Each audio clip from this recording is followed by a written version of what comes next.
In today's video, I'm going to show you how you can find and use CapCut templates to create professional-looking videos in just a few clicks. Step 1. Finding CapCut templates using a browser. Just open your web browser and head over to Google.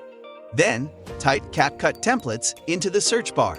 You'll get a list of websites offering cool CapCut templates. While most of these are great, I personally recommend using the official CapCut website. Once you're on the website, you can browse through different templates. When you find one you like, click on it. Step 2. How to use CapCut templates. Here's an important tip. If clicking the link opens the CapCut app instead of the website, go back, long press the link, and choose Open in a new tab. That way, you'll stay on the website. After picking a template, tap Use Template in CapCut. This will show you a preview of how the template looks. If you're happy with it, click the Edit Template button, and CapCut will open your photo gallery. Select the photo or video you want to use, and CapCut will automatically apply the template to your media. Finally, preview your project. If everything looks good, tap the Export button at the top right.